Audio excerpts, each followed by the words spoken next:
Chapter 13. Wreck of a Spanish Ship. I was now in the 23rd year of my residence in this island, and was so naturalized to the place and the manner of living that, could I but have enjoyed the certainty that no savages would come to the place to disturb me, I could have been content to have capitulated for spending the rest of my time there, even to the last moment, till I had laid me down and died, like the old goat in the cave. I had also arrived to some little diversions and amusements, which made the time pass a great deal more pleasantly with me than it did before. First, I had taught my Paul, as I noted before, to speak, and he did it so familiarly, and talked so articulately and plain, that it was very pleasant to me. And he lived with me no less than 26 years. How long he might have lived afterwards I know not, though I know they have a notion in the Brazils that they live 100 years. My dog was a pleasant and loving companion to me for no less than 16 years of my time, and then died of mere old age.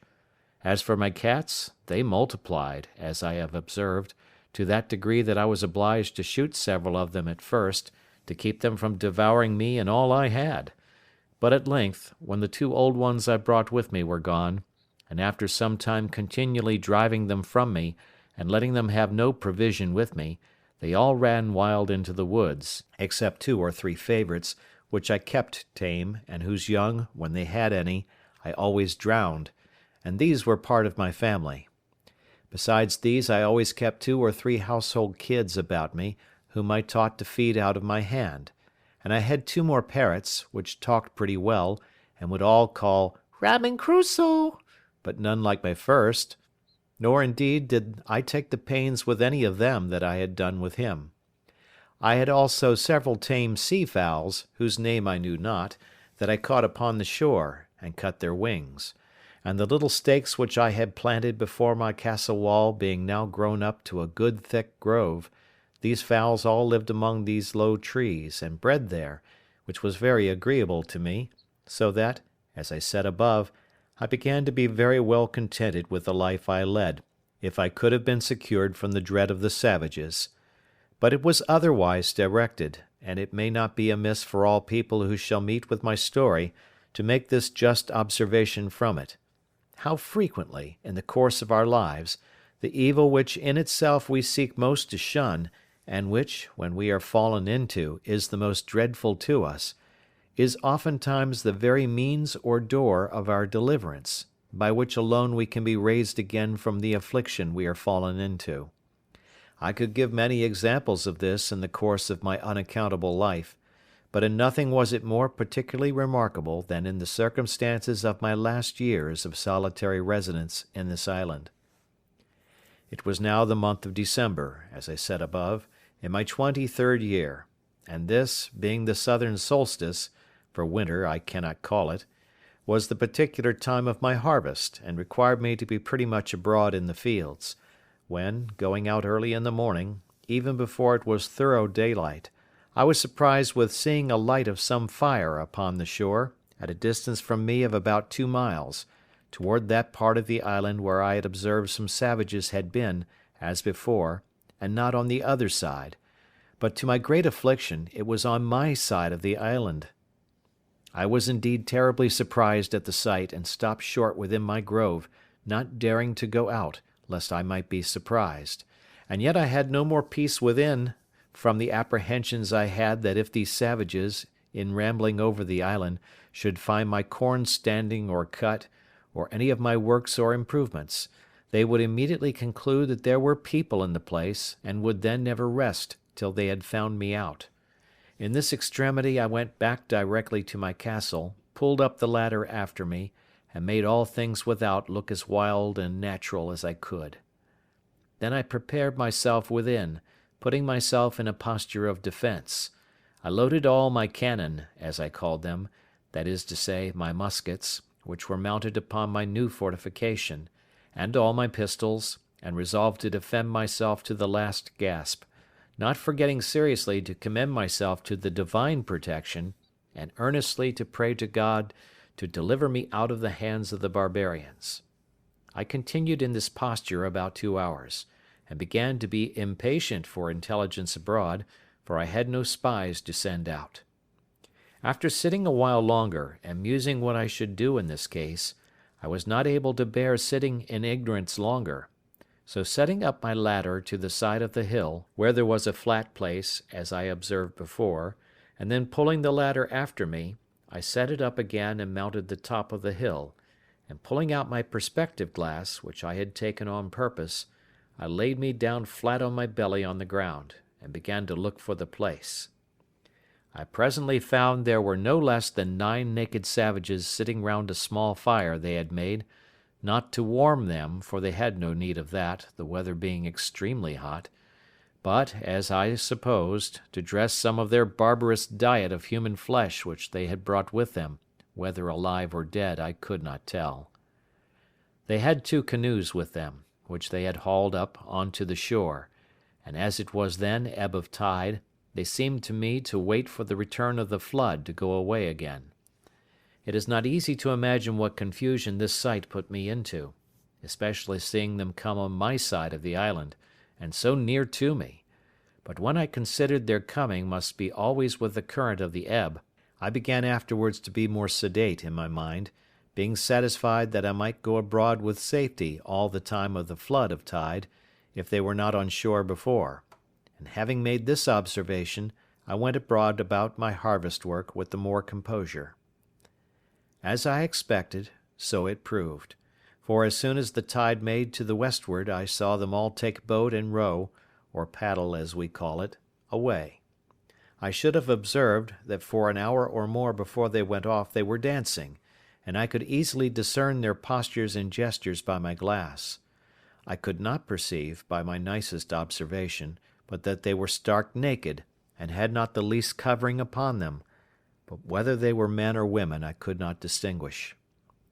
As soon as I saw them shipped and gone, I took 2 guns upon my shoulders, and 2 pistols in my girdle, and my great sword by my side without a scabbard, and with all the speed I was able to make went away to the hill where I had discovered the first appearance of all.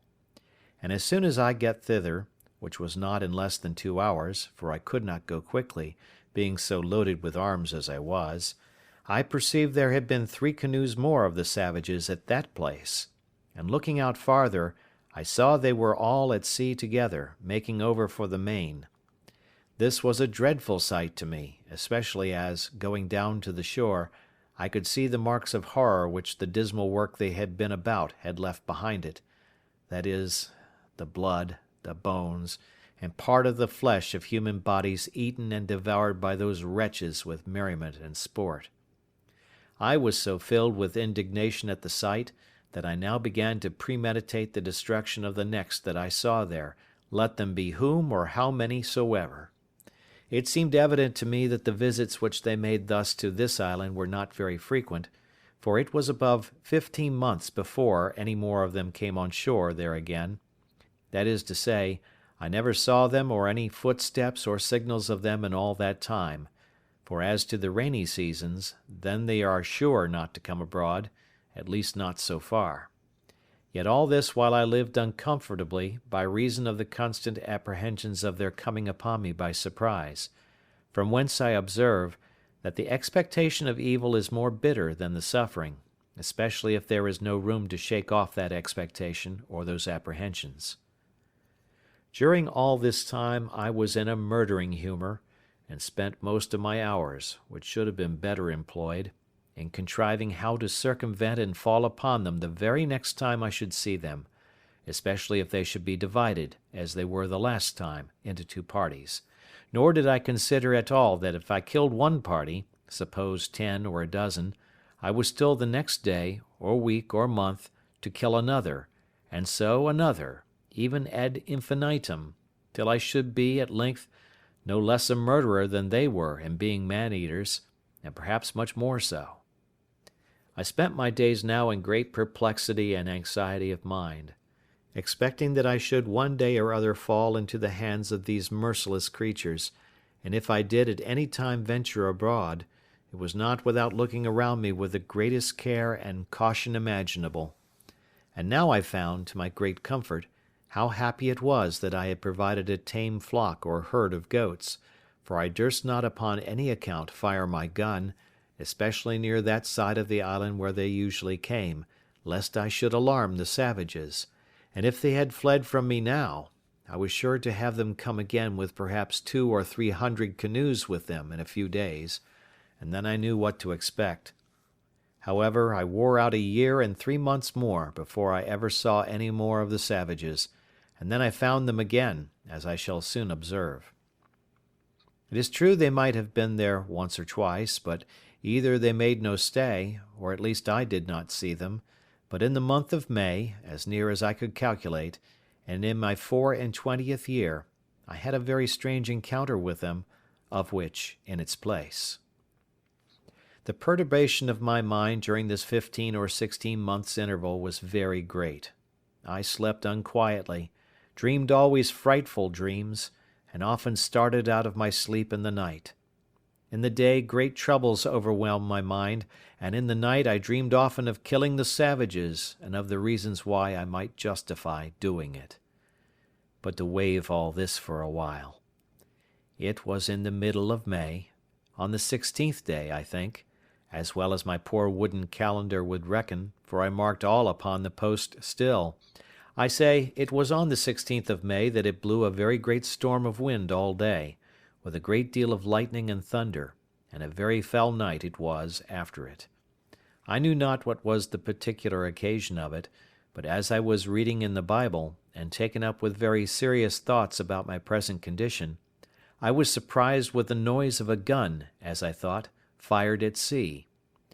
This was, to be sure, a surprise quite of a different nature from any I had met with before, for the notions this put into my thoughts were quite of another kind. I started up in the greatest haste imaginable, and in a trice clapped my ladder to the middle place of the rock, and pulled it up after me, and mounting it the second time, got to the top of the hill the very moment that a flash of fire bid me listen for a second gun, which accordingly, in about half a minute, I heard, and by the sound I knew that it was from that part of the sea where I was driven down the current in my boat. I immediately considered that this must be some ship in distress, and that they had some comrade, or some other ship in company, and fired these for signals of distress, and to obtain help. I had the presence of mind at that minute to think, that though I could not help them, it might be that they might help me, so I brought together all the dry wood I could get at hand, and making a good handsome pile, I set it on fire upon the hill. The wood was dry, and blazed freely, and though the wind blew very hard, yet it burned fairly out, so that I was certain, if there was any such thing as a ship, they must needs see it. And no doubt they did, for as soon as ever my fire blazed up, I heard another gun, and after that several others, all from the same quarter. I plied my fire all night long, till daybreak, and when it was broad day, and the air cleared up, I saw something at a great distance at sea, full east of the island, whether a sail or a hull I could not distinguish, no, not with my glass, the distance was so great, and the weather still something hazy also, at least it was so out at sea. I looked frequently at it all that day, and soon perceived that it did not move, so I presently concluded that it was a ship at anchor, and being eager, you may be sure, to be satisfied, I took my gun in my hand and ran towards the south side of the island to the rocks where I had formerly been carried away by the current, and getting up there, the weather by this time being perfectly clear, I could plainly see, to my great sorrow, the wreck of a ship, cast away in the night upon those concealed rocks which I found when I was out in my boat, and which rocks, as they checked the violence of the stream, and made a kind of counter-stream or eddy, were the occasion of my recovering from the most desperate, hopeless condition that ever I had been in all my life. Thus, what is one man's safety is another man's destruction, for it seems these men, whoever they were, being out of their knowledge, and the rocks being wholly under water, had been driven upon them in the night, the wind blowing hard at east-northeast. Had they seen the island, as I must necessarily suppose they did not, they must, as I thought, have endeavoured to have saved themselves on shore by the help of their boat, but their firing off guns for help especially when they saw, as I imagined, my fire, filled me with many thoughts. First, I imagined that upon seeing my light they might have put themselves into their boat, and endeavoured to make the shore, but that the sea running very high, they might have been cast away. Other times I imagined that they might have lost their boat before, as might be the case many ways, particularly by the breaking of the sea upon their ship, which many times obliged men to stave or take in pieces their boat, and sometimes to throw it overboard with their own hands. Other times I imagined they had some other ship or ships in company, who, upon the signals of distress they made, had taken them up and carried them off. Other times I fancied they were all gone off to sea in their boat, and being hurried away by the current that I had been formerly in, were carried out into the great ocean, where there was nothing but misery and perishing, and that perhaps they might by this time think of starving, and of being in a condition to eat one another. As all these were but conjectures at best, so, in the condition I was in, I could do no more than look upon the misery of the poor men and pity them, which had still this good effect upon my side, that it gave me more and more cause to give thanks to God, who had so happily and comfortably provided for me in my desolate condition, and that of 2 ships' companies, who were now cast away upon this part of the world, not one life should be spared but mine. I learned here again to observe that it is very rare that the providence of God casts us into any condition so low, or any misery so great, but we may see something or other to be thankful for, and may see others in worse circumstances than our own. Such certainly was the case of these men, of whom I could not so much as see room to suppose any were saved. Nothing could make it rational so much as to wish or expect that they did not all perish there, except the possibility only of their being taken up by another ship in company, and that this was but mere possibility indeed, for I saw not the least sign or appearance of any such thing. I cannot explain, by any possible energy of words, what a strange longing I felt in my soul upon this sight, breaking out sometimes thus: "Oh, that there had been but one or two, nay, or but one soul saved out of this ship, to have escaped to me, that I might but have had one companion, one fellow creature, to have spoken to me and to have conversed with." In all the time of my solitary life I never felt so earnest, so strong a desire after the society of my fellow creatures, or so deep a regret at the want of it. These were some secret springs in the affections which, when they are set a-going by some object in view, or, though not in view, yet rendered present to the mind by the power of imagination, that motion carries out the soul, by its impetuosity, to such violent, eager embracings of the object, that the absence of it is insupportable. Such were these earnest wishings that but one man had been saved. I believe I repeated the words, "Oh, that it had been but one!" 1,000 times, and my desires were so moved by it, that when I spoke the words my hands would clinch together, and my fingers would press the palms of my hands, so that if I had had any soft thing in my hand I should have crushed it involuntarily, and the teeth of my head would strike together, and set against one another so strong, that for some time I could not part them again. Let the naturalists explain these things, and the reason and manner of them. All I can do is to describe the fact, which was even surprising to me when I found it, though I knew not from whence it proceeded. It was doubtless the effect of ardent wishes, and of strong ideas formed in my mind, realizing the comfort which the conversation of one of my fellow Christians would have been to me. But it was not to be. Either their fate or mine, or both, forbade it. For, till the last year of my being on this island, I never knew whether any were saved out of that ship or no, and had only the affliction, some days after, to see the corpse of a drowned boy come on shore at the end of the island which was next the shipwreck. He had no clothes on but a seaman's waistcoat, a pair of open-kneed linen drawers, and a blue linen shirt, but nothing to direct me so much as to guess what nation he was of. He had nothing in his pockets but 2 pieces of 8 and a tobacco pipe. The last was to me of 10 times more value than the first. It was now calm, and I had a great mind to venture out in my boat to this wreck, not doubting but I might find something on board that might be useful to me.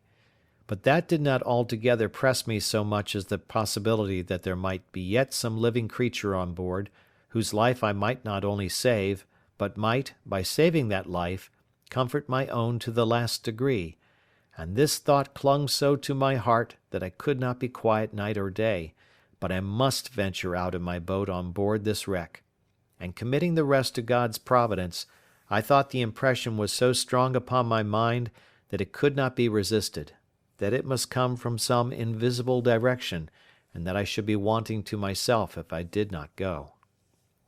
Under the power of this impression I hastened back to my castle, prepared everything for my voyage, took a quantity of bread, a great pot of fresh water, a compass to steer by, a bottle of rum, for I had still a great deal of that left, and a basket of raisins, and thus, loading myself with everything necessary,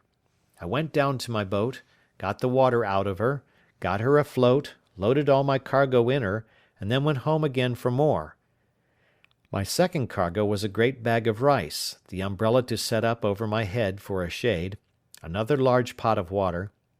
and about 2 dozen of small loaves or barley cakes, more than before, with a bottle of goat's milk and a cheese, all which with great labour and sweat I carried to my boat, and praying to God to direct my voyage, I put out, and rowing or paddling the canoe along the shore,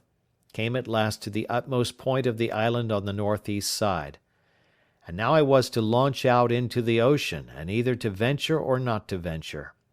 I looked on the rapid currents which ran constantly on both sides of the island at a distance, and which were very terrible to me from the remembrance of the hazard I had been in before, and my heart began to fail me, for I foresaw that if I was driven into either of those currents, I should be carried a great way out to sea, and perhaps out of my reach or sight of the island again, and that then, as my boat was but small, if any little gale of wind should rise, I should be inevitably lost. These thoughts so oppressed my mind that I began to give over my enterprise, and having hauled my boat into a little creek on the shore, I stepped out and sat down upon a rising bit of ground, very pensive and anxious, between fear and desire, about my voyage, when, as I was musing, I could perceive that the tide was turned and the flood come on, upon which my going was impracticable for so many hours. Upon this, presently it occurred to me that I should go up to the highest piece of ground I could find, and observe, if I could, how the sets of the tide or currents lay when the flood came in, that I might judge whether, if I was driven one way out, I might not expect to be driven another way home, with the same rapidity of the currents. This thought was no sooner in my head than I cast my eye upon a little hill which sufficiently overlooked the sea both ways, and from whence I had a clear view of the currents or sets of the tide, and which way I was to guide myself in my return. Here I found that, as the current of ebb set out close by the south point of the island, so the current of the flood set in close by the shore of the north side, and that I had nothing to do but to keep to the north side of the island in my return, and I should do well enough. Encouraged by this observation, I resolved the next morning to set out with the first of the tide, and reposing myself for the night in my canoe, under the watchcoat I mentioned, I launched out. I first made a little out to sea, full north, till I began to feel the benefit of the current, which set eastward, and which carried me at a great rate, and yet did not so hurry me as the current on the south side had done before, so as to take from me all government of the boat, but having a strong steerage with my paddle, I went at a great rate directly for the wreck, and in less than 2 hours I came up to it.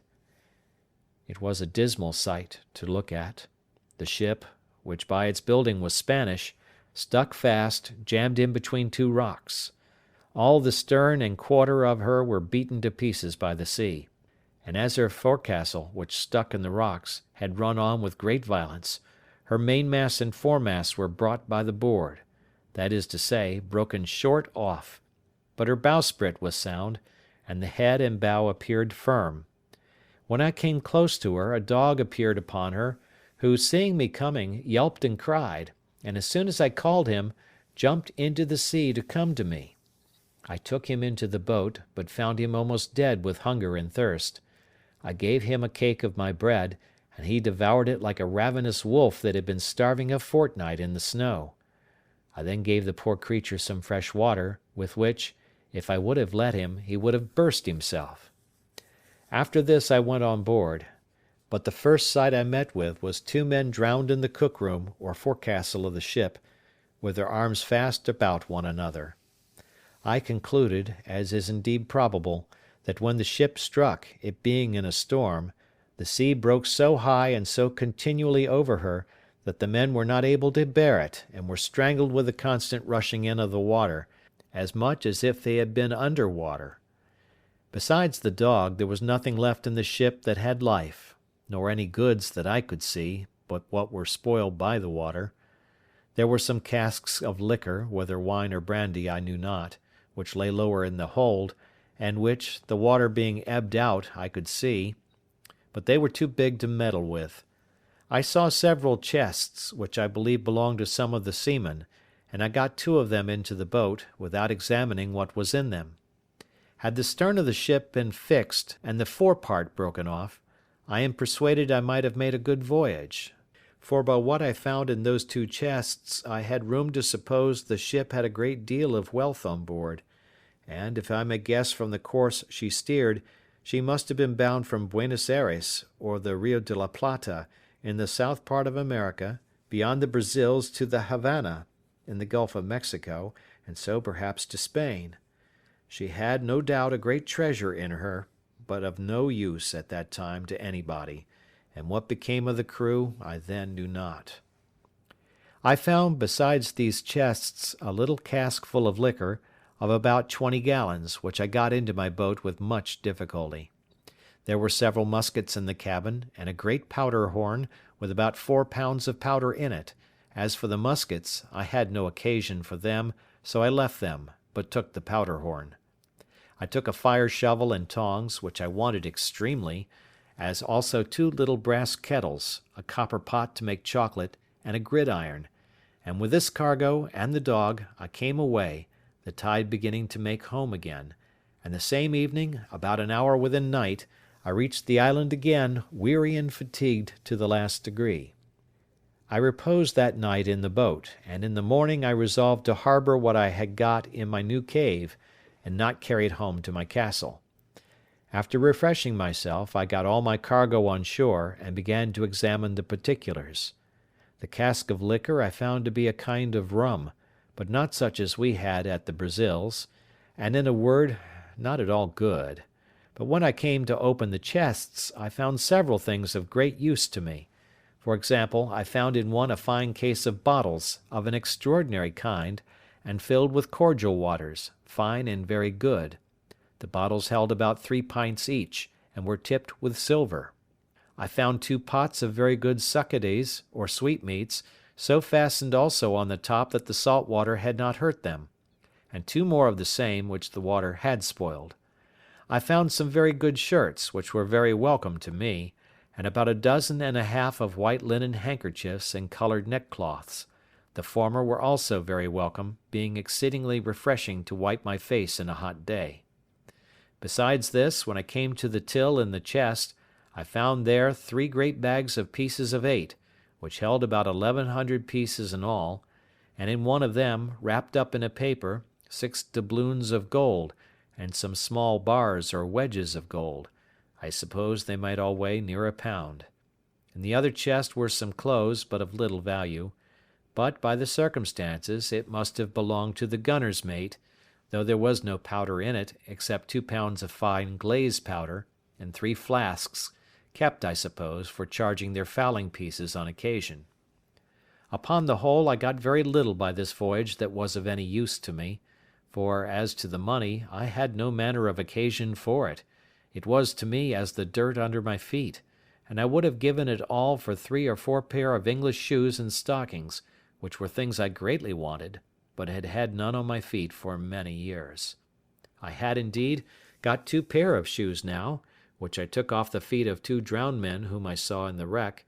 and I found 2 pair more in one of the chests, which were very welcome to me, but they were not like our English shoes, either for ease or service, being rather what we call pumps than shoes.